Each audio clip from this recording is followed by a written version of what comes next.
अंगद जी का चरित्र। एक कलयुग में जगन्नाथ जी के भक्त हुए श्री अंगद जी महाराज। क्या नाम था? अंगद जी। अंगद जी जो थे उनको अपनी पत्नी से बहुत प्यार था, बहुत प्रेम करते थे अपनी पत्नी से। और उनकी पत्नी सत्संग से बहुत प्रेम करती थी, कथा से, सत्संग से, भगवान की लीलाओं से, कीर्तन से, इसमें उसको बड़ी रुचि। लेकिन अंगद जी को सत्संग, कथा, कीर्तन बिल्कुल नहीं भाता था। वो अपनी पत्नी से कहते थे, देखो तुमको कथा सुननी है, तुमको कीर्तन करना है, तुमको संतों के पास जाना है, तुम जाओ, पर कभी मुझे मत कहना कि तुम चलो। तुम कुछ भी करो, तुम्हारे लिए सब छूट है, मुझसे कुछ मत कहो। अंगद जी की ये बात पत्नी ने मान ली, बोली ठीक है जैसी आपकी इच्छा। एक बार एकादशी का दिन था, बढ़िया एकादशी के दिन अंगद जी की पत्नी ने क्या किया, संतों को अपने घर ही बुला लिया। बोले कि आज मेरे घर पर ही सत्संग होगा। और घर में महाराज ऐसे सब लोग बैठ करके बढ़िया हरिनाम संकीर्तन, कथा, सत्संग आदि होने लगा। इतने में अंगद जी आ गए। अंगद जी जैसे आए वो तो लाल ताते पड़ गए। महाराज बोले, मेरी बिना आज्ञा के मेरे घर में क्या ये धर्मशाला बना रखी है? सब नाच रहे हैं, गा रहे हैं, कथा कर रहे हैं। उसने जाकर के ये सब हटा दिया, महात्माओं के आगे हाथ जोड़े, बोले निकलिए यहां से तुरंत। किसकी आज्ञा से आए आप लोग? ये मेरा घर है, धर्मशाला नहीं है। यहां बैठ करके भजन पाठ, पूजन, कीर्तन, कथा कर रहे हैं, जाइए चलिए यहां से। अंगद जी ने जब ये काम किया तो उनकी पत्नी बड़ी नाराज हो गई। भक्तमाल जी में चरित्र आता है, ये ऐसी मनगढ़ंत कथा नहीं है, वास्तविक कथा है। तो श्री अंगद जी ने क्या किया, अंगद जी की पत्नी ने क्या किया,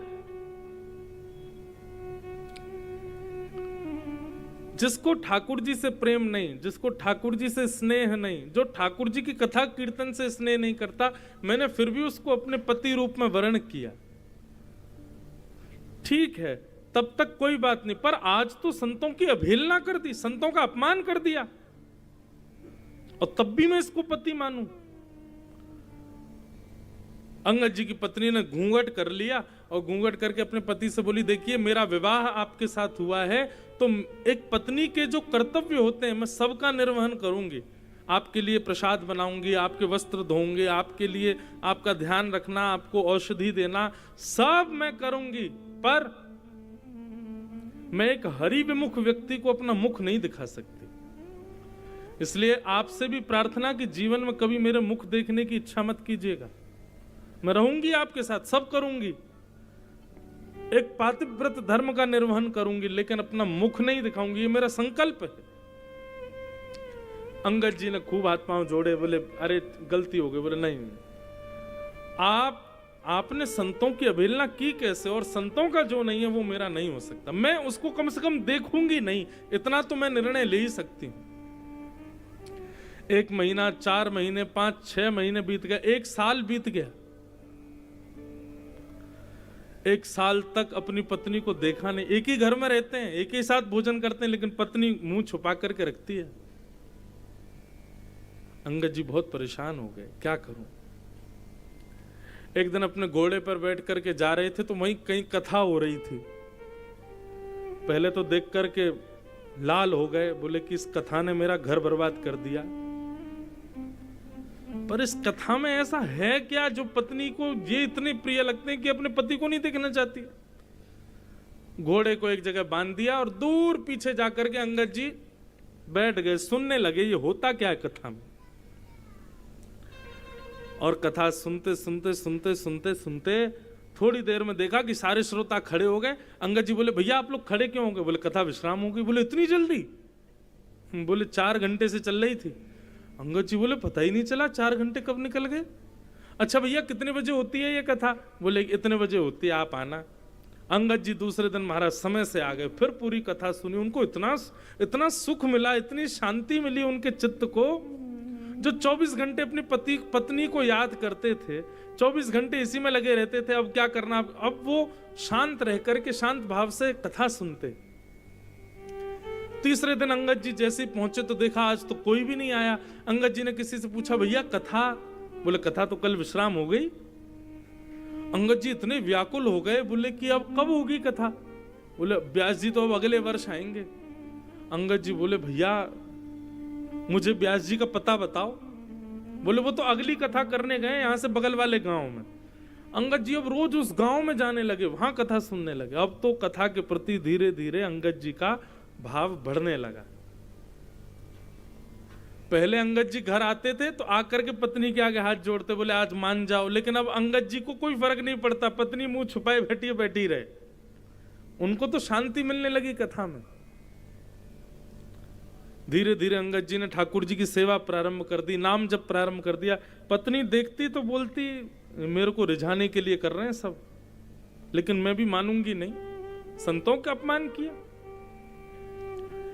एक दिन उस नगर में फिर से कथा प्रारंभ हुई और अंगद जी महाराज कथा सुन, दोनों को ही नहीं पता कि दोनों एक ही कथा में जाते थे।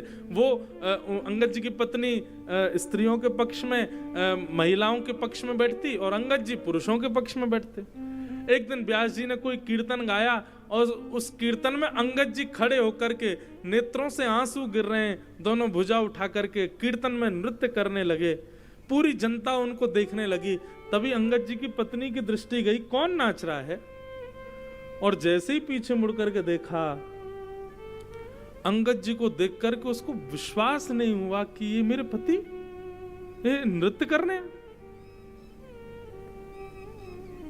एक दिन दो दिन देखा तो वो तो बिल्कुल अकिंचन एक कोने में बैठ के नेत्र बंद करके पूरी कथा सुनते हैं, नेत्रों से आंसू बहते हैं, कथा विश्राम होते हैं, आंसू पहुंचते हैं और सीधे घर पहुंच जाते हैं। पत्नी समझ गई, बोले कि अरे ये तो वैष्णव हो गए। आज जब अंगद जी कथा सुनकर के लौट करके आए तो पत्नी ने घूंघट ऊपर कर रखा था। अंगद जी जैसे ही आए, आकर के नेत्र उठा करके देखा, तुरंत अपनी आंख बंद कर ली। बोले सुनो, मैं आ गया हूं घर में, तुम घूंघट करना भूल गई हो, चलो जल्दी घूंघट कर लो। पत्नी बोली नहीं, अब घूंघट नहीं करना। अब आप कृष्ण प्रेमी हो गए, अब आप कथा के रसिक हो गए, अब आपको कथा से प्रेम हो गया। अब जो पति जिसको मैंने कथा की विमुक्ता के लिए त्याग किया, वो कथा के प्रेमी हो गए तो मैं स्वीकार करती हूं।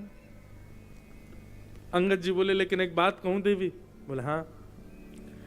अब मेरी इच्छा ही नहीं होती आपको देखने की, अब मेरा मन नहीं, अब तो बस एक ही इच्छा है, कबहू मिले पिया मोरा। अब तो श्याम सुंदर को देखने की इच्छा है। नैन भर देखूं नंद कुमार। अब इन नेत्रों से आपको देखने का मन नहीं है, अब तो वास्तव में श्री कृष्ण को देखने की इच्छा है। देखो ये कथा हमने क्यों सुनाई? अभी अंगद जी का चरित्र तो बहुत बड़ा है, आगे भी बहुत लीला हुई इनके साथ।